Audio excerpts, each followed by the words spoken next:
This is the WealthAbility Show with Tom Wheelwright. Way more money, way less taxes.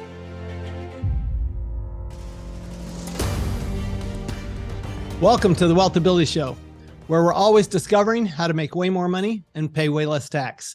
Hi, this is Tom Wheelwright, your host, founder, and CEO of WealthAbility. So the number one skill of a business owner or an investor is communication. So today we're going to discover how to simplify our communication and do it in such a way that it's persuasive. We have, I think, one of the foremost experts on this topic, Carmine Gallo, who I know from reading his book on TED Talks, and who has written a book on Steve Jobs and now has his new book, The Bezos Experiment, Communication Secrets of the World's Greatest Salesman. And here we have another great disruptor, entrepreneur, somebody who has changed the world and done so, as we're going to hear, based on how he communicates. So Carmine, welcome to the WealthAbility Show.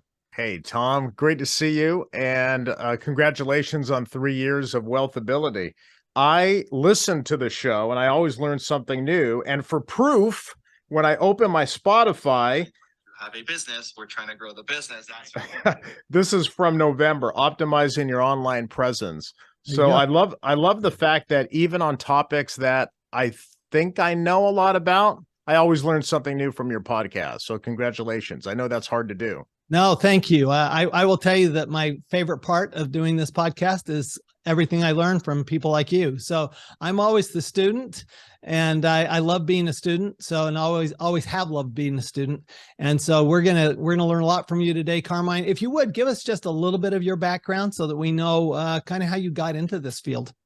Well, I was a business news journalist for many years in the first part of my career. I started as a broadcast journalist. Then I went into business news and I covered the stock market and I covered Wall Street.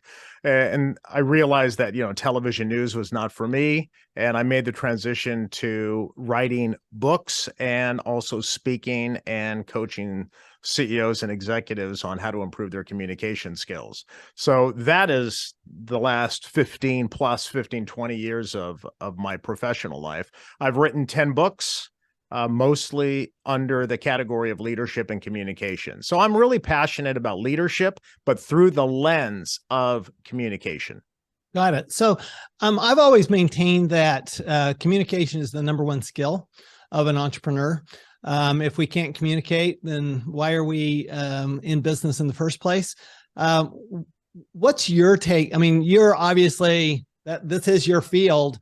Why is communication so important? Why isn't it the product? Why isn't it the manufacturing? Why, all these other aspects, team, all that kind of stuff. Those are all important aspects of running a successful business, being an entrepreneur. Why is communication such an essential and maybe even the essential part of being an entrepreneur? Well, let's quote Steve Jobs. When I wrote a book early on called The Presentation Secrets of Steve Jobs. And at the time, I did not use the word storyteller. I was really focused on how to deliver better presentations. And Steve Jobs was considered, and is still considered, one of the great corporate presenters of all time at Apple. Well, years later, Tony Fadell, who I'm sure your listeners know or they've heard of his book called Build. He is the guy who started the iPod. He had built the iPod, and then he went on to build Nest, which was sold to Google for $3 billion. So as an entrepreneur, he's done well. And years later, he was asked, what did he learn from working side by side with Steve Jobs? And he said 3 things: storytelling, storytelling, storytelling. In other words, you can have the greatest product in the world. You can have the greatest idea in the world. And this is backed by neuroscientists too. They say you can have the greatest idea in the world, but if you cannot express that idea persuasively, then what does it matter? And that's why I've been so focused on communication skills and all of its facets. Communication is a gray area, and there are advanced communication skills. And that's what you and I are going to talk about, advanced communication. This is not public speaking 101. Look someone in the eye, shake their hand with a firm handshake. That's basic public speaking. We're getting into many more advanced skills with this blueprint, the Bezos blueprint. That's what it allowed me to do, Tom, is get into very deep strategies that Jeff Bezos pioneered to fuel Amazon's success. All right. So you're talking about communication. You already have talked about persuasion, and you talk a lot about persuasion in the Bezos experiment. So the Bezos blueprint, by the way. Bezos blueprint, totally my fault. I have it's okay. It's the okay. The Bezos blueprint. The Bezos blueprint. I like that. That's way better than experiment. I much prefer the blueprint. So the Bezos blueprint. And so let's kind of get into that. So first of all, why'd you choose Jeff Bezos? Jeff Bezos is a dreamer, and was a dreamer in 1994, who had a bold idea and transformed that idea, which nobody said could be done, by the way. Right. Most people said could not be done. Even his boss at the time tried to talk him out of it. But here you've got a man, an entrepreneur, who transforms this radical idea to sell products on the internet and turned it into one of the world's most valuable companies. And I argue in the book, we can have a debate about it, but you can make the argument that it's also the one single company that impacts your life each and every day outside of the company you work for.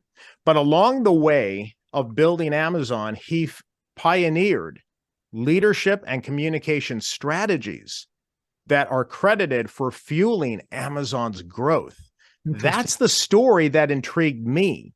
And that's the story I set out to write, Tom, because in that story, there are valuable lessons for anyone who wants to build wealth.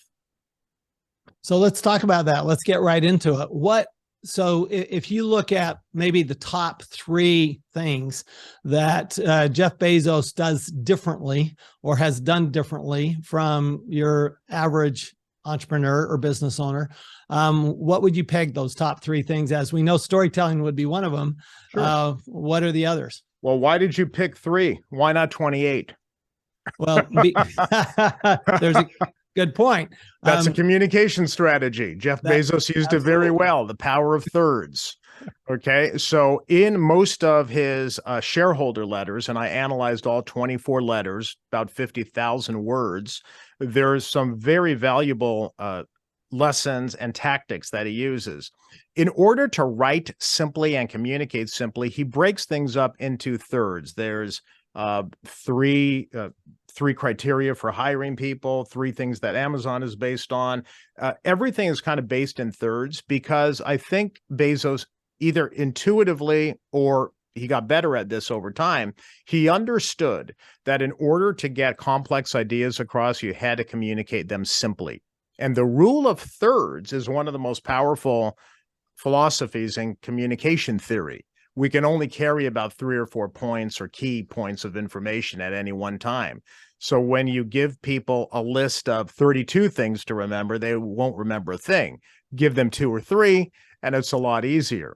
So one of the things that I learned that I think is valuable for everybody is this idea of simplifying your writing and your communication. And what do we mean by simplifying? On one of the pages, page 46 of this book, I have a graphic, and I'm going to try to explain it on a podcast here. But the graphic visually shows all 24 shareholder letters, actually for our YouTubers here. It shows all 24 shareholder letters and the grade level at which they're written. So there's software that analyzes how easy your writing is to understand. The lower the grade level, the easier it is to understand the writing and to understand the language.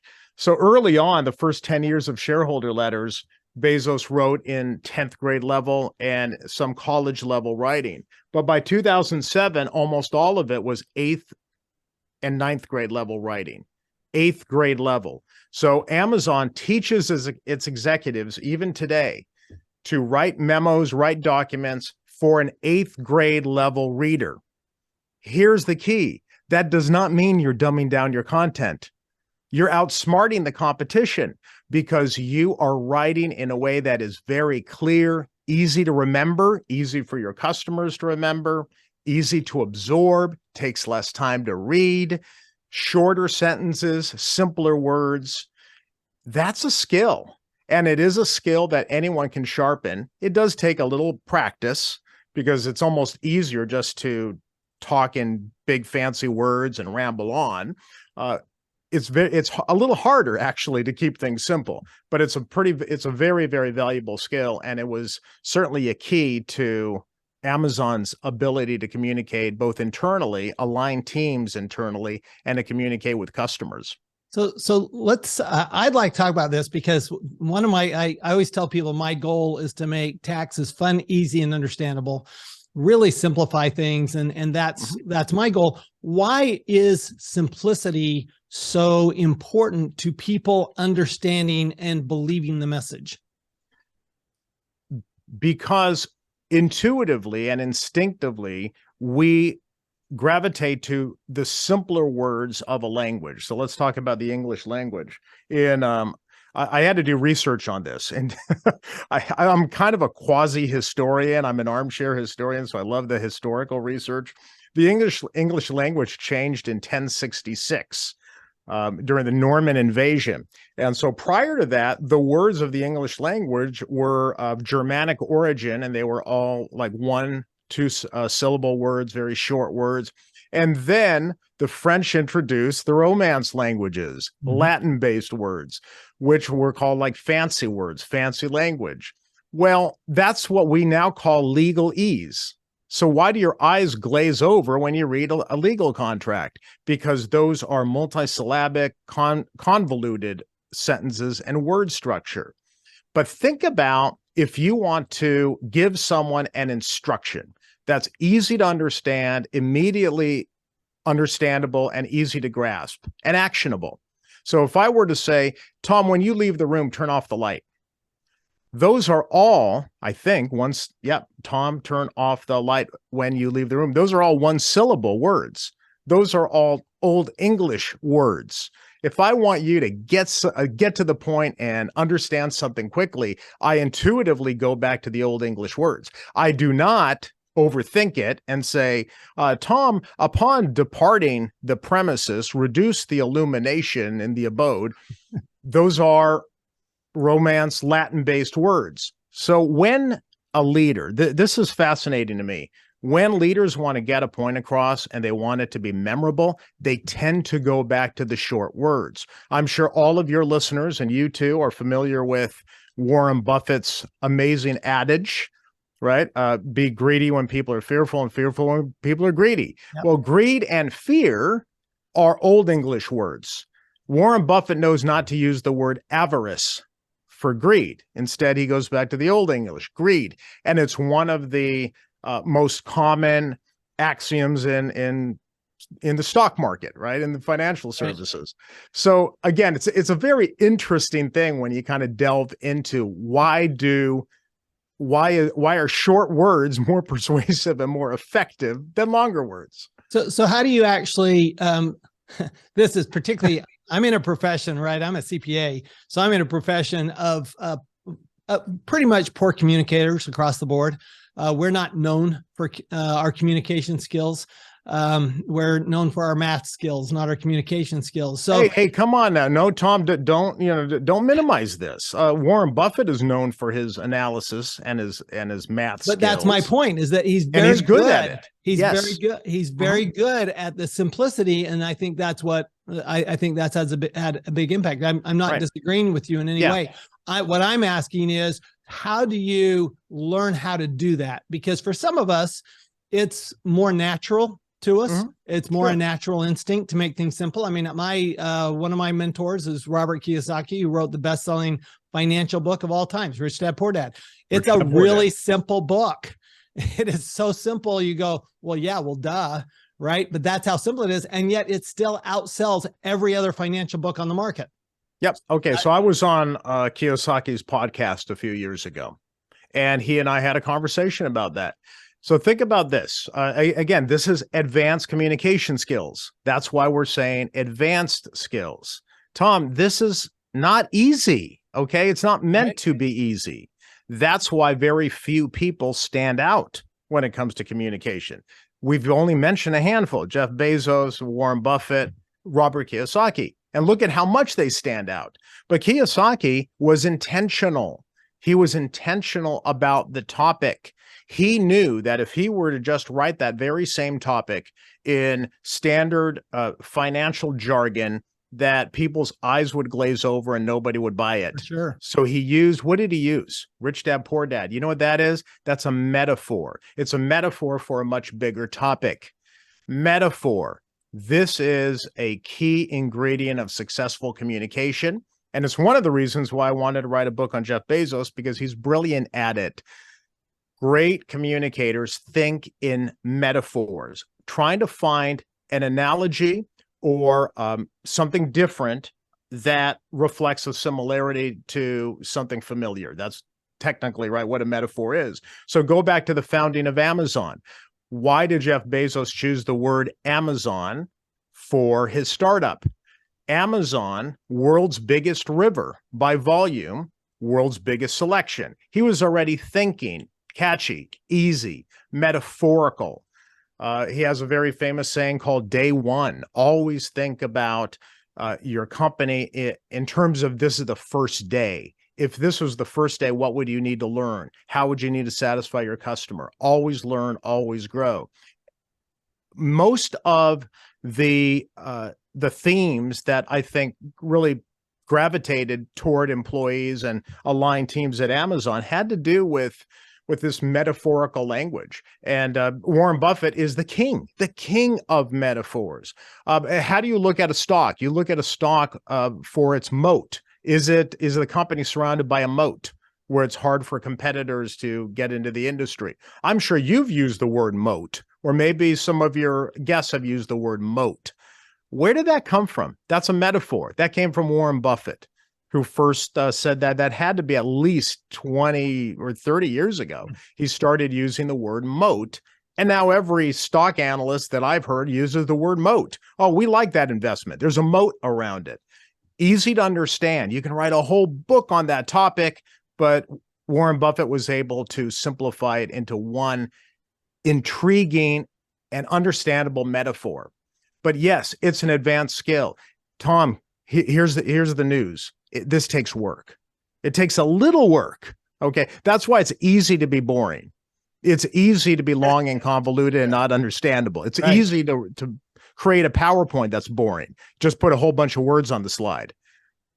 If you take it the extra step, though, you'll be far more influential, but it's a skill, and it is a skill that can be sharpened.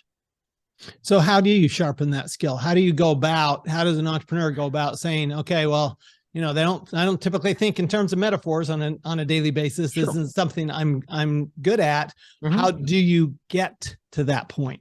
Well, I'm not necessarily good at coming up with those metaphors either. That's why I was so intrigued by some of the metaphors Jeff Bezos created.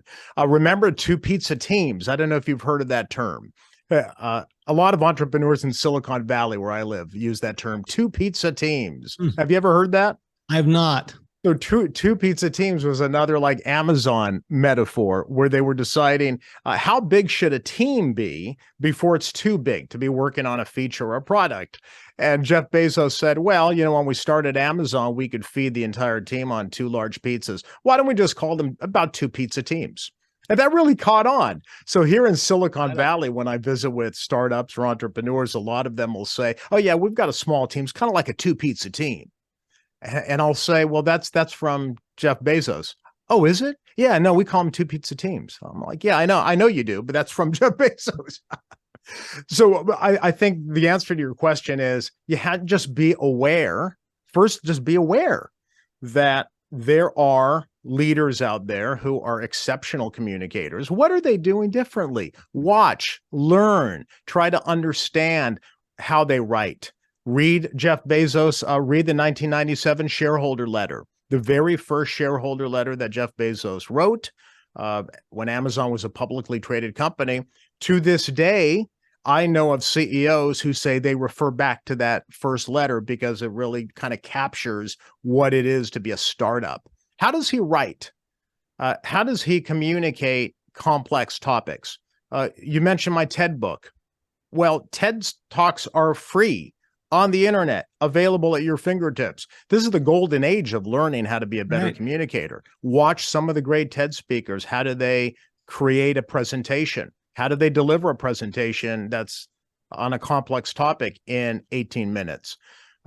If you like, learn, get a book on writing. There are a lot of books on writing. 1/3 of my new book, The Bezos Blueprint, is on writing. But I have a number of books on my bookshelf on writing. So there's some good writing books as well. So I think the ability to write simply, write in an engaging manner, present well, those are all skills that not only should you learn, but I think you can learn pretty easily at your fingertips now. So just kind of keep an open mind. Like you said, you're always learning, always growing, always learning something new. And I give you tips, of course. And I've been giving you tips throughout this podcast, but there's always something new to learn.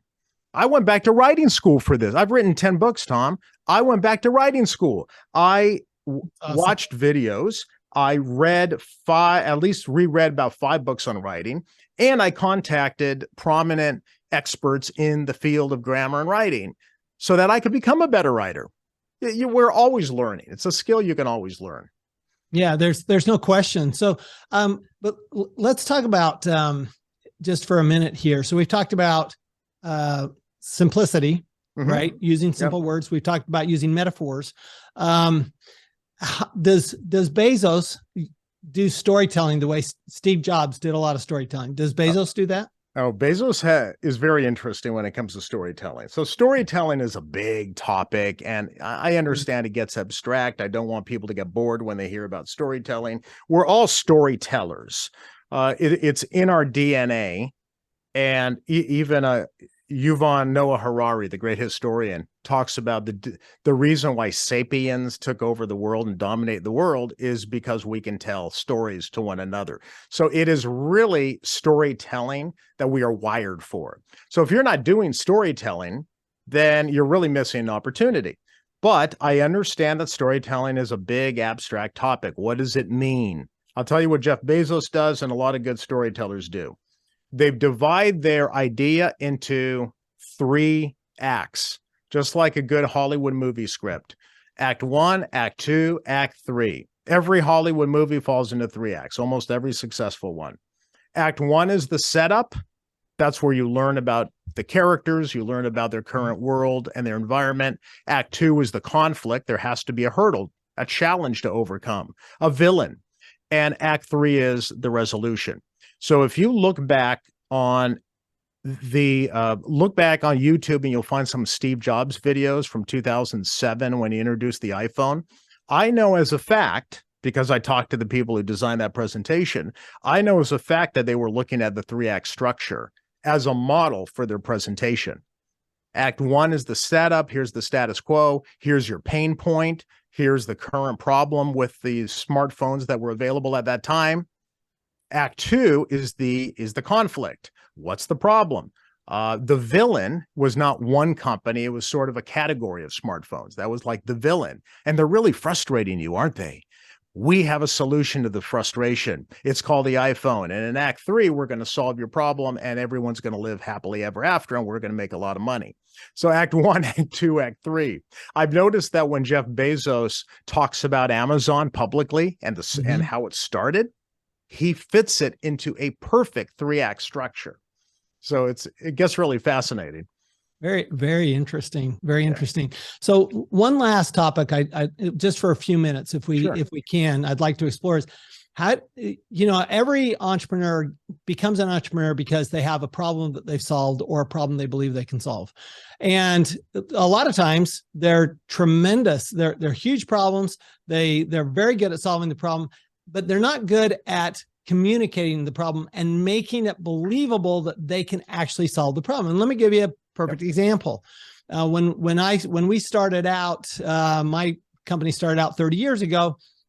I'd look at somebody's tax return and I'd say, well, I actually think we can eliminate your taxes. Well, that's not believable.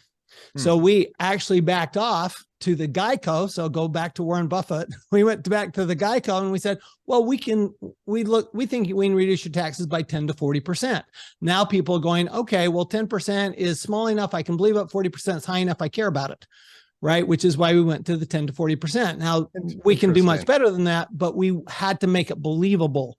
So what are the components that you see to make your solution, because you've got to get to that solution, right? That's the resolution. Believable to the general public. Wow. That's a fascinating case study. And people have natural skepticism.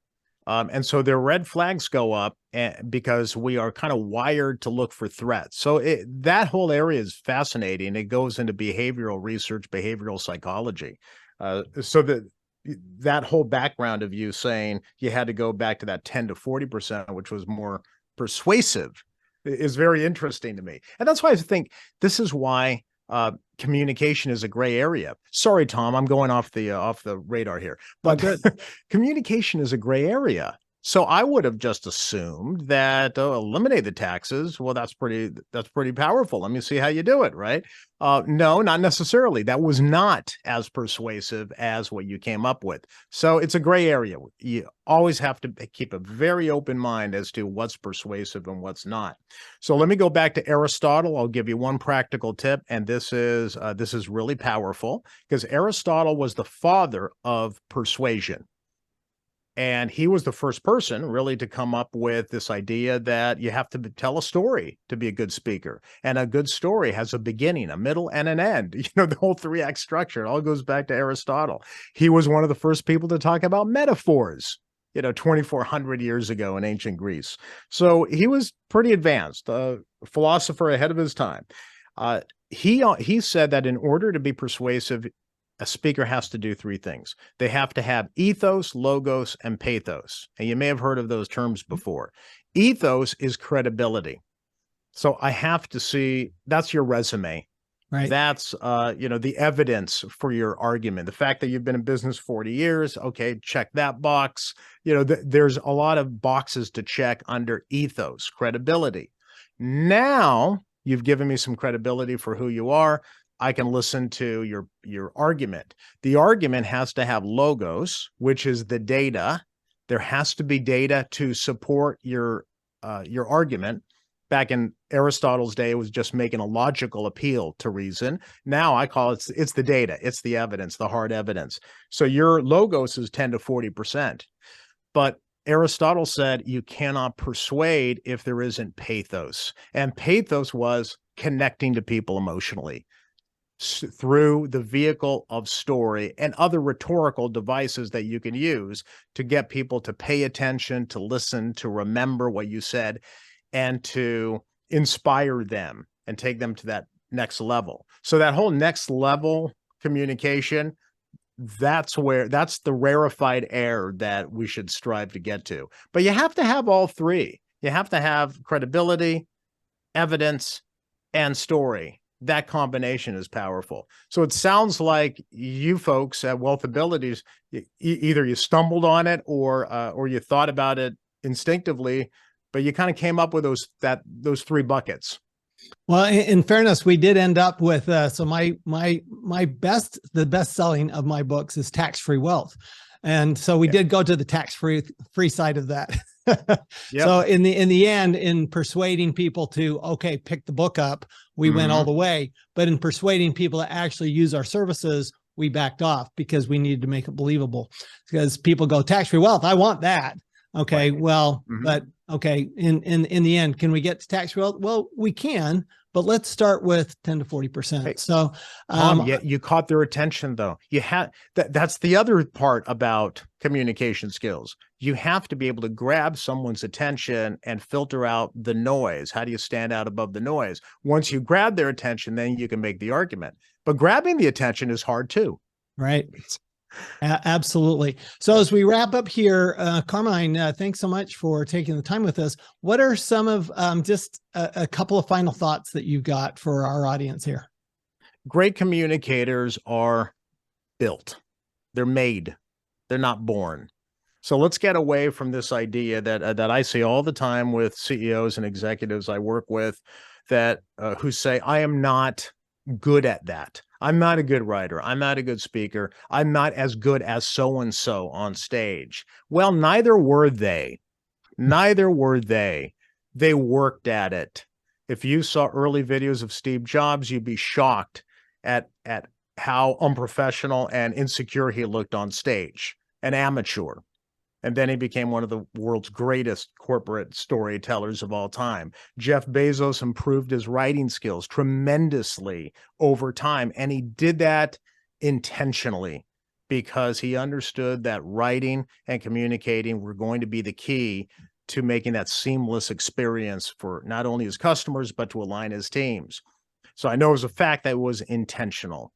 It's a skill. Great public speaking, great writing is a skill that you can and should build. So get away from saying, I'm not good at this, because no one is born with a PowerPoint clicker in their hand. It's a skill, like playing the piano, and you can learn, and you can get a lot better at it and much more persuasive. Well, I love that. So the book is The Bezos Blueprint. The Bezos Blueprint. Carmine, Gallo, thank you so much for taking time for us. Remember, this is, what we're really looking for is if you're really looking at building your business, it all starts with communication. All starts with, as Carmine calls it, persuasive communication. And it's only when we have persuasive communication that we can make way more money and pay way less tax. We'll see y'all next time. Thanks, Carmine. Thank you. You've been listening to the WealthAbility Show with Tom Wheelwright. Way more money, way less taxes. To learn more, go to WealthAbility.com.